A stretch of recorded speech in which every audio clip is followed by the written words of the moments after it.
Welcome back to Real Estate Simplified.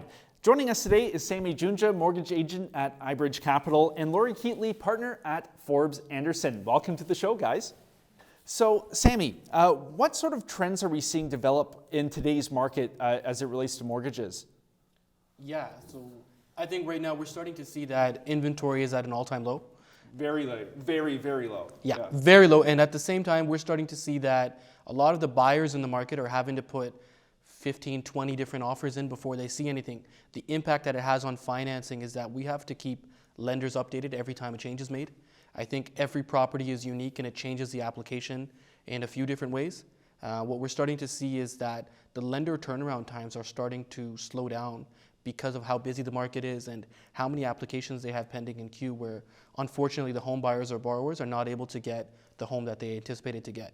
In previous years, we would see less applications and we would see a higher rates of acceptance or approvals.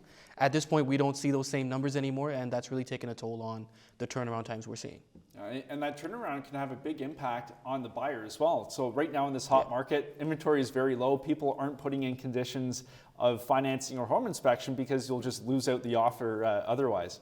Yeah, exactly. That's such a great point, is that if you are able to get a financing condition in, it might only be 2 or 3 days.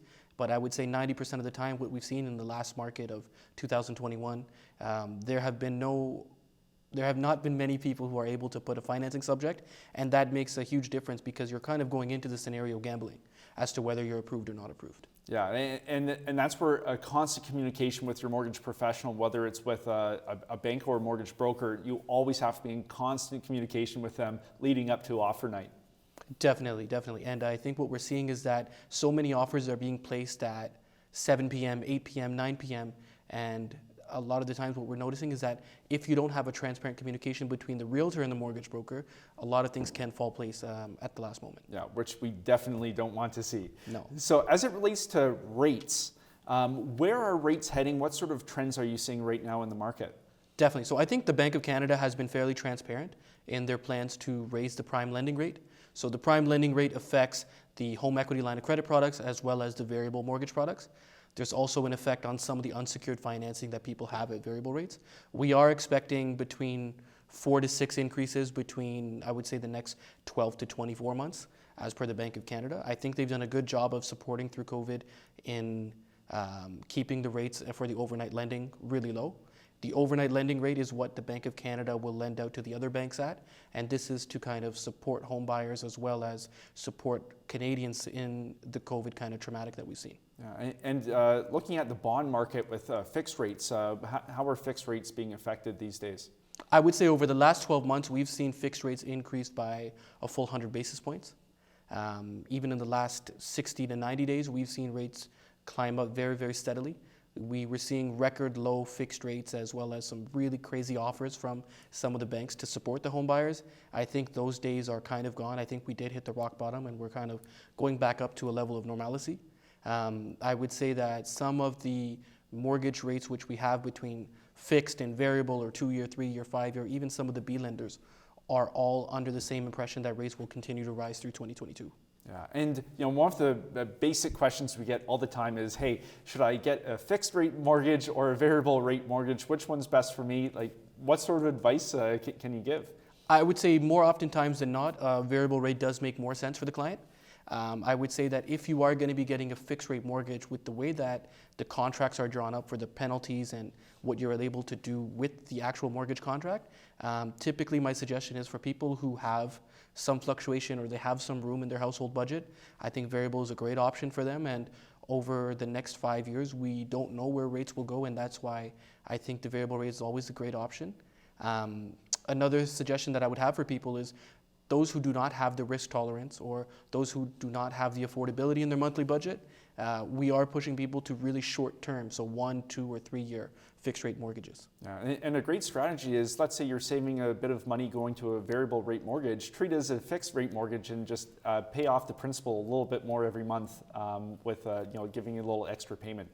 Definitely. So even just a small payment, as you mentioned, going towards the principal balance of the mortgage can reduce a number of years on the actual amortization of a 25 or 30-year mortgage. Yeah. And let's say we're looking at a financing product to acquire a house. What sort of questions should we be asking about the cost of borrowing that money? Definitely. So we're starting to see more creative financing options. We're starting to see more renovations contractors, fixers and flippers, or BRRRR investors out there. And the most important thing that I would say is also, as well as the cost of borrowing, is the cost of exiting a mortgage contract. And typically what that means is what kind of prepayment penalties is the buyer subject to, what kind of discharge fees and et cetera is available.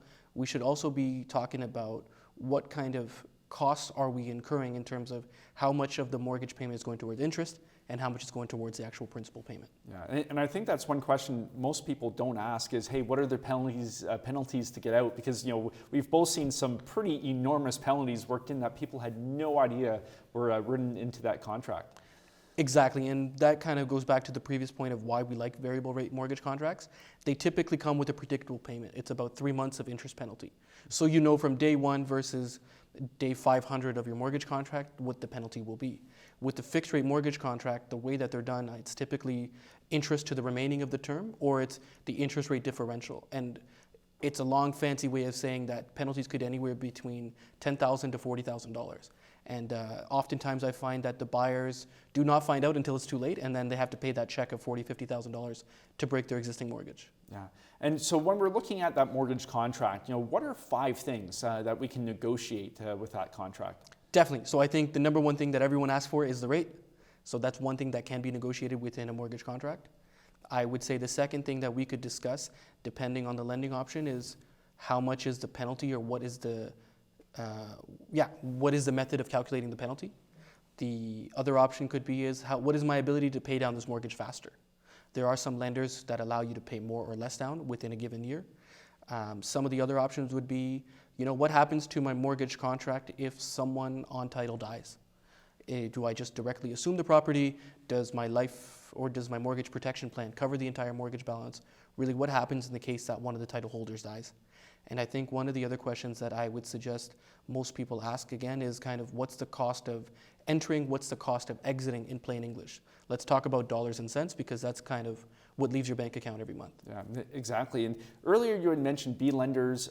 You work a lot in private lending as well. Yeah. What sort of stigmas exist surrounding private lending and alternative lenders? And what sort of things do they allow people to do that otherwise an A lender would not?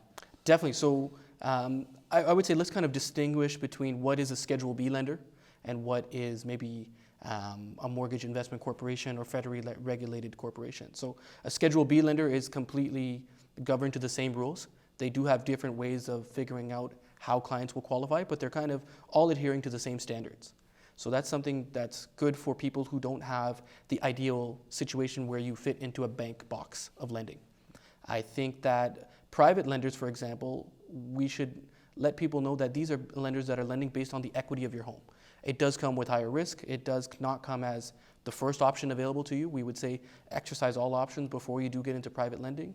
And I would say that people should come in with a plan that if I am getting into a private lending situation, let's ensure that it's a short-term thing. Let's make sure we have a plan to exit this contract and we're not carrying this 8 or 10 or 12% financing for, long-term 5 or 10 years. We want these people typically to be in and out within a year or two.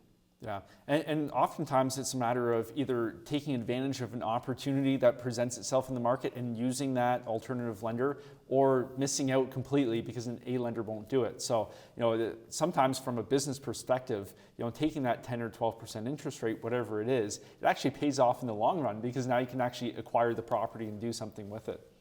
Definitely, and I think there's a lot of tax-effective strategies which you could discuss with your accountant as to when and why it makes sense to get, let's say, a 10 or 12% second mortgage, or if you're in the business of fixing and flipping homes. I would also say that Schedule B lenders are great because there's some tax-efficient strategies that people are using, and the lending that the banks do is more so on the cash flow of the business rather than what we're showing on our final tax return at the end of the year. Yeah, and you mentioned the bank's box, and yeah. I definitely do not fit inside the bank's box, and many people don't. What sort of people, don't fit inside that well-tailored cube? Yeah, so that bank box that typically people do not fit in. We always hear about bad credit, but I don't think that's the only opportunity. I think there's people who are self-employed that are not getting the support from their bank. I would say that there's people who have maybe multiple rental properties and the bank is only allowing an appetite for 4 or 5 rental properties. There are some people who are, let's say, not really drawing a strong personal income, but their business or the corporation is just doing really, really well and they'd like to buy a property within their holdco or their holding corporation. So I would think that there's a few different possibilities and there could even be a combination of these possibilities that make people more qualified for a Schedule B lender rather than the bank box lenders. Yeah, no, good stuff. Well, coming up after the break, we'll be talking about assignment sales and some interesting situations that can come out of that. Stay tuned.